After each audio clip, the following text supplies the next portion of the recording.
इस वीडियो में आइडियलिज्म के इम्पैक्ट देखेंगे एजुकेशन में क्या है। अगर हम आइडियलिज्म फॉलो करते हैं तो जो एजुकेशन के एम्स हैं वो क्या होंगे। तो लास्ट वीडियो में हमने समझा है आइडियलिज्म की फिलॉसफी को, और इस वीडियो में हम समझेंगे कि aims of education according to idealism क्या होने चाहिए। So the very first point is self realisation. So that will be our main aim of education. तो जो ह्यूमन बीइंग है या चिल्ड्रन है, they have to attain highest potentiality of human being. वो क्या है? हाईएस्ट पोटेंशियलिटी क्या है? ये डॉक्टर बनना या हमारा इंजीनियर बनना नहीं है। According to idealism, becoming a spiritual person. आपको स्पिरिचुअल रियलिटी में जाना है। That is your ultimate aim of idealistic education. तो अगर आप देखें यहाँ पर जो गोल ऑफ लाइफ किसी का होगा, गोल ऑफ लाइफ किसी पर्सन का होगा, that is the goal of education. Same he goal education का होना चाहिए। और उसका फर्स्ट पॉइंट हमने देखा, रियलाइज योर सेल्फ। डीपर जाइए, अंदर जाइए, ना कि मटेरियलिस्टिक वर्ल्ड में, और रियलिटी को जानिए। Follow the idea. हम क्या हैं, हु वी आर, उस चीज को हमें फॉलो करना है। ठीक है। सेकंड पॉइंट पे आ जाते हैं। यूनिवर्सल एजुकेशन होगी। इसका एम क्या होगा? जो हमारी एजुकेशन है वो यूनिवर्सल होनी चाहिए। तो यहां पर एम होगा exploration of the ultimate universal values. Universal values मतलब लोकल वैल्यूज नहीं। ये generation to generation values change नहीं होनी चाहिए।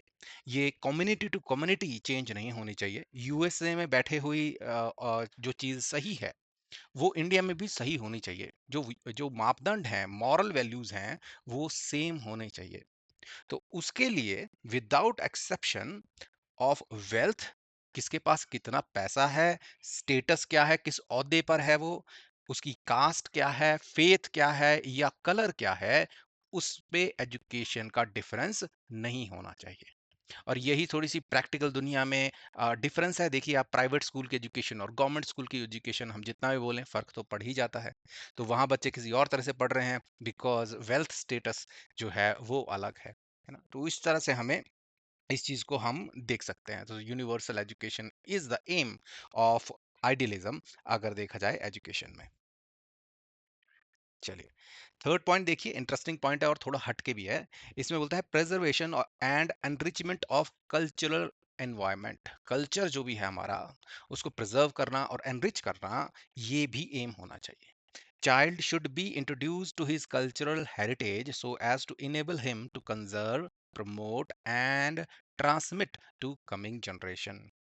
जिस तरह से हमारे यहाँ बोलते हैं कि हम बड़ों के पाँव छूते हैं, तो हमने ये देखा है, वो फॉलो किया है, हमने ये कल्चर समझा है अपने बड़ों से। अब आगे हमारे बच्चे होंगे, हम उनको सिखाएंगे इनडायरेक्टली कि ऐसे होता है, वो हमें फॉलो करेंगे। तो जिससे ट्रांसमिट होगा generation to generation what is our culture. तो जो कल्चरल हेरिटेज है उसका भी हमें सम्मान करना चाहिए, हमें प्रिजर्व करना चाहिए उसको। यहाँ पे एक थोड़ा सा पॉइंट आता है कि हम तो आइडियाज की बात कर रहे थे, है ना, और जो कल्चर है ये तो आ गई आसपास की चीज, है ना। तो यहाँ पर देखिए, इस पॉइंट को थोड़ा सा आपने ध्यान देना है, व्हाट इट इज सेइंग। यहाँ पर ये बोल रहा है culture is the expression of humanities highest ideals. जो भी हमारे आइडियल्स बने हुए हैं, जो भी हमारे कल्चर में चीजें बताई गई हैं, वो एक एक्सप्रेशन ही तो है हाईएस्ट आइडियल का, है ना। आइडिया ही तो है, उसके कारण ही हम ये चीजें फॉलो कर रहे हैं। यस, हो सकता है हमें आज उसका रीजन नहीं पता, हो सकता है हमें ये नहीं पता आज के बड़ों के पैर क्यों छूने चाहिए, पर धीरे धीरे जैसे हम ग्रो होते हैं, वी गॉट टू नो, अपने कल्चर को जानते हैं और उसकी अच्छाइयों को जानते हैं। तो ये भी तो एक एक्सप्रेशन ही हुआ ह्यूमैनिटी का, कल्चर का। इसलिए because it is expression of highest ideals ideas, preservation and enrichment of cultural environment भी एम होगा एजुकेशन का, अगर आइडियलिज्म को देखा जाए। चलिए, फोर्थ चलते हैं, डेवलपमेंट ऑफ मॉरल सेंस। जिससे बच्चा जो है वो सही और गलत में पहचान कर सके। उसको घोट कर नहीं पिलाना है कि सही क्या है गलत क्या है। उससे इंक्वायरी करनी है, डिस्कशन करनी है, रीजनिंग करनी है, और उससे पूछना है कि आप क्या सोचते हो कि सही क्या है, गलत क्या है। ठीक है ना। तो इस तरह से उसकी जो डेवलपमेंट होनी चाहिए मॉरल सेंस की, वो खुद ब खुद होनी चाहिए। वो सेल्फ डेवलपमेंट होनी चाहिए, ना कि फोर्स फीड होनी चाहिए। चलिए, फिफ्थ पॉइंट देखिए, development of inventive and creative powers. तो देखो, जिस तरह से मटेरियलिज्म में हमने मटेरियल से इंटरेक्ट किया था, यहाँ पर बात की जा रही है inventive and creative powers. What do mean by that? यानी कि जरूरी नहीं कि आसपास आपके पास चीजें हों, कई चीजें आप इन्वेंट कर सकते हो। आपके पास बनाने की, क्रिएट करने की शक्ति है जो बाकी जो हमारे जीव हैं उनमें नहीं है। We can change, right? We can change and modify the environment according to our needs and purposes. हमारा जो भी पर्पस होगा, कोई एनवायरनमेंट को हम चेंज कर सकते हैं, ढाल सकते हैं उस हिसाब से। हमारे पास बच्चों को वो ताकत होनी चाहिए कि they are able to think out of the box, they are able to invent new ideas, they are able to use their creative powers. सिर्फ सेंसेस पर ही हमें जो जो रॉ सेंसेस हैं, टच, फील और इसके पे ही डिपेंड नहीं रहना है, ये पावर्स भी हार्नेस होनी चाहिए।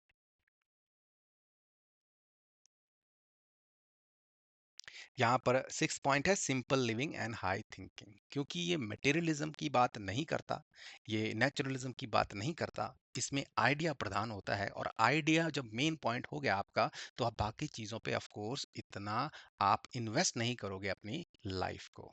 तो हमें सिंपल रहना है और बड़ा सोचना है। जिस तरह से महात्मा गांधी जी का एग्जाम्पल ले सकते हैं यहाँ पर, हम एपीजे अब्दुल कलाम जी का ले सकते हैं एग्जाम्पल, यहाँ पर लाल बहादुर शास्त्री जी का एग्जाम्पल ले सकते हैं, जिनकी जो जीवन था बहुत साधारण था। बट जब आप बात करेंगे, जब उनकी थिंकिंग देखेंगे, तो पता लगता था कि कितने बड़े विद्वान हैं, कितनी बड़ी सोच रखते हैं। ठीक है। तो यहाँ पर देखिए, यहाँ पर एक रीजन दिया गया है कि more than the environment it is the mind that needs to be controlled. Environment से ज्यादा, मटीरियलिस्टिक चीजों से ज्यादा हमारा जो माइंड है, वो उसकी नीड है कंट्रोल होने की। तो जब आपका ध्यान वहां पर होगा, तो ऑफ कोर्स आप मटेरियल चीजों में ज्यादा नहीं पड़ेंगे। आप देखिए, यहाँ पर जो सेवंथ पॉइंट है, that is about modern idealism. Idealism एक एंशियंट हो गया, रिलीजियस हो गया, और एक मॉडर्न जो आजकल चल रहा है, कह सकते हो मॉडर्न आइडियलिज्म। इसमें दो तरह के एम बताए जाते हैं, proximate and ultimate aim. Proximate क्या हो गया? प्रॉक्सी मतलब होता है पास में, है ना, मेरे प्रॉक्सिमिटी में वो चीज है, यानी कि पास में। तो प्रॉक्सिमेट मतलब क्या हो गया? जो पहले आपको बिल्कुल इमीडिएट चीजें हैं, जैसे आपको अपनी हेल्थ इंप्रूव करनी है, अपना स्किल या आर्ट स्किल जो भी है आपकी, वो इंप्रूव होनी चाहिए, सोशल जस्टिस होना चाहिए, कैरेक्टर डेवलपमेंट होनी चाहिए। So these are proximate aim. But ये जो है, ये प्रॉक्सिमेट एम है, they are not ultimate. Ultimate aim क्या है? अगर सिंपल भाषा में बोला जाए, तो बोलेंगे self realisation. But ultimate aim यहाँ पर किस तरह से लिखा है, देखिए, the development of humanity in the image of dignity. एक डिग्निटी से ह्यूमन की, एक ह्यूमैनिटी की इमेज बनाई जाए। The person, the human kind is rational, it is moral, it is free, and एक ह्यूमन बीइंग जो है वो इनहेरेंटली वैल्यूबल है। इस तरह से हमें प्रॉक्सिमेट और अल्टीमेट एम रखने हैं एजुकेशन के।